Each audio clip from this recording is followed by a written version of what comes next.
is trapped in the middle of a gigantic information war. Yes, there's battlefield bullets and cannons and tanks, but there's also a massive informational war.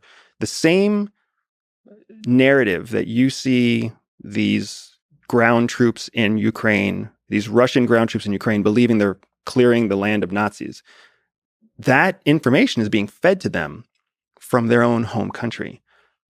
I don't know why people seem to think that the information that they're reading in English is any more or less true. Every piece of news coming out of the West, every piece of information coming out in the English language is also a giant narrative being shared intentionally to try to undermine the morale and the faithfulness of English-speaking Russians, which somebody somewhere knows exactly how many of those there are. So we have to recognize that we're not getting true information from other side, because there is a strategic value in making sure that there is just the right amount of mis or disinformation out there. Not because someone's trying to lie to Americans, but because someone is trying to influence the way English-speaking Russians think. And in that world, that's exactly why you see so many news articles cited to anonymous sources, government officials who do not want to be named. There's nothing that links back responsibility there, right? There's nothing that can go to court there. But the information still gets released, and that's enough to make Ukrainians believe that the United States is going to help them, or that the West is going to help them. It's enough to make Russians think that they're going to lose, and maybe they should just give up now and leave from the battlefield now. We have to understand we are in the middle of a giant information war. Maybe you can correct me, but it feels like in the English-speaking world, it's harder to control. It's harder to fight the information war because of, some people say there's not really a freedom of speech in this country, but I think if you compare, there's a lot more freedom of speech. And it's just harder to control narratives when there's a bunch of guerrilla journalists that are able to just publish anything they want on Twitter or anything. It's just harder to control narratives. So people don't understand what freedom of speech is. That's the first major problem. And it's shameful how many people in the United States do not understand what freedom of speech actually protects.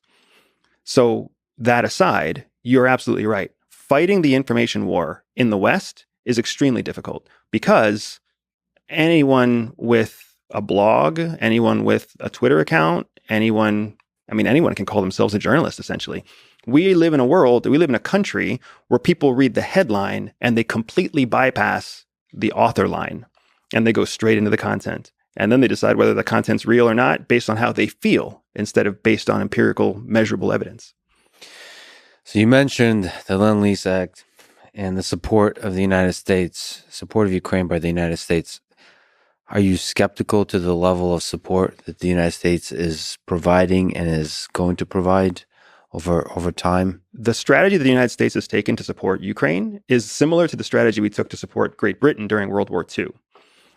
The enactment of the Lend-Lease Act is a perfect example of that. The Lend-Lease Act means that we are lending or leasing equipment to the Ukrainian government in exchange for future payment. So every time a rocket is launched, every time a drone crashes into a tank, that's a bill that Ukraine is just racking up. It's like when you go to a restaurant and you start drinking shots. Sometime the bill will come due. This is exactly what we did when Europe and when Great Britain was in the face of Nazi invasion. We signed the same thing into motion. Do you know that the UK did not pay off the debt from World War II until 2020? They've been paying that debt since the end of World War II. So what we're doing is we're indebting Ukraine against the promise that perhaps they will secure their freedom, which nobody seems to want to talk about what freedom is actually going to look like for Ukrainians, right? What are the true handful of outcomes, the realistic outcomes that could come of this, and which of those outcomes really looks like freedom to them, especially in the face of the fact that they're going to be trillions of dollars in debt to the West for supplying them with the training and the weapons and the food and the med kits and everything else that we're giving them, because none of it's free.